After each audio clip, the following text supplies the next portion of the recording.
So we've talked about encapsulation, about abstraction. What about the third pillar of OOP? It's called inheritance. And inheritance allows new objects to take on the properties of existing objects. So you can inherit classes. Let's have a look at an example.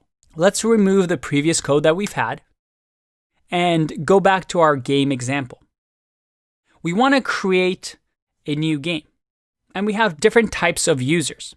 So we have users that can be wizards, that can be elves, that can be, archers.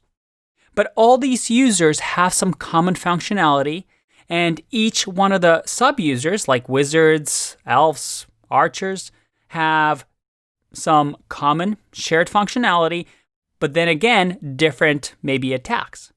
So using OOP, we can actually do inheritance. For example, let's say we have a class user here, and this user will have, let's say, a sign-in function or sign-in method. Once again, it's going to receive self, and then we'll just, for now, assume that we have some sort of a sign-in here. So let's just say for now, print logged in. Because in order to play a game, they have to be logged in. Okay. Now, you might be wondering, where is the init method here? Shouldn't we have that init method that gets run first? Well, we could. But if we don't have any variables or attributes that we want to assign to the user, well, in that case, we wouldn't need an init method. So for now, we'll just say that we don't need, there's nothing that the user has other than this sign-in method. Now, let's say we want to create a bunch of subclasses so that we have a class wizard. And for now, we'll just do a pass here so that we don't have an empty class, but it will still allow us to build it. And then let's say we also have a class archer that will pass through as well.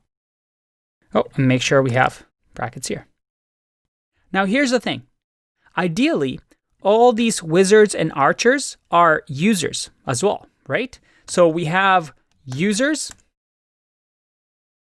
and these users can have multiple forms. They can be wizards, they can be archers, they can be ogres, all the characters in our game.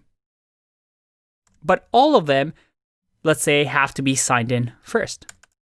How can we make sure that all of these users or classes also have access to sign in?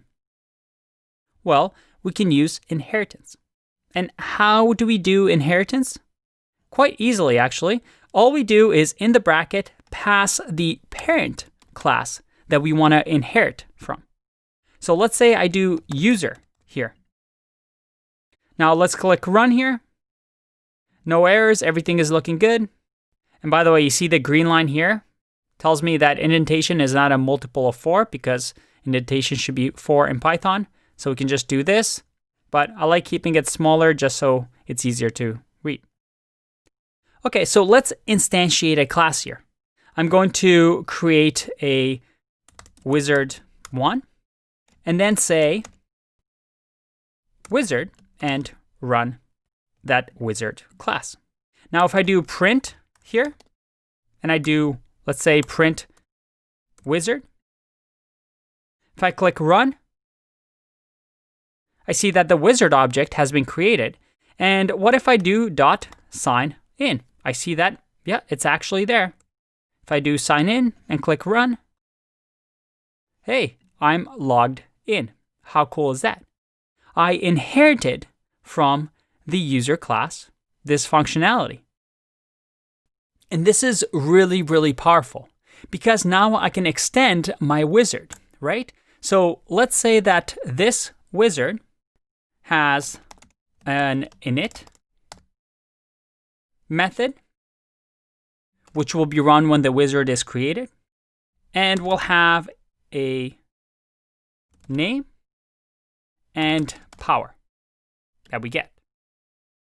And in here, we'll assign self name to equal name, and then self dot power to equal power. And let's also add another method, calling it attack. And this attack method will simply print an F string that will say attacking with power of, let's say, self.power. And then we're going to do the same for the archer. So I'm going to copy this code, paste it in here, and the archer will have name. And let's say instead of power, we'll say that it has, let's say, number of arrows. And number of arrows will be the new attribute that it gets. And then the attack will have, well, attacking with arrows. And then we'll have arrows left. And arrows left will just say number of arrows. And we can do something fun where the arrows decrease as every time you attack. Okay, so now that we have this, let's make this a little bit smaller just so you can see. There you go. Now that we have this, let's instantiate the first wizard with, let's say, Merlin with a power of 50. And then the archer will be instantiated as Robin with, let's say, 500 arrows. Or let's do 100 arrows. So now, the wizard and the archer are going to have, well, they'll have the sign-in, but they'll also have the attack, but unique to their individual classes. And they'll also have different properties. Let's have a look. If I was to do wizard dot, let's do wizard 1 dot, and then we'll say attack. And let me just turn back my code intelligence. We'll see that we have a few errors. Here, what's it say? Undefined name, self, and that's because I forgot self in the brackets. So you remember, we always have to give the first parameter self. If we scroll down, we go to wizard dot, we see that we have name, power, and attack. If I click attack here and I run, we see that I'm attacking with power of 50. If I do archer 1 dot attack, in that case, I'll get attacking with arrows. Arrows left, 100. But both of these have the sign-in function at the same time. How cool is that? This is the power of inheritance. We're keeping our code dry, right?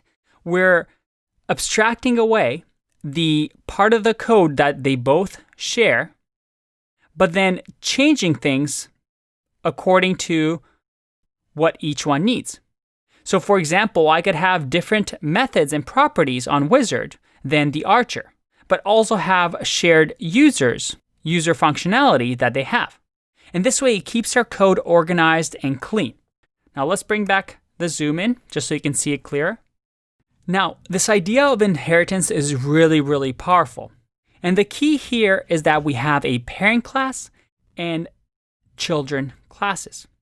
Now, sometimes these children classes are called subclasses or derived classes because they're subclasses of user or derived from the user class. Let's explore this topic a little bit more in the next video.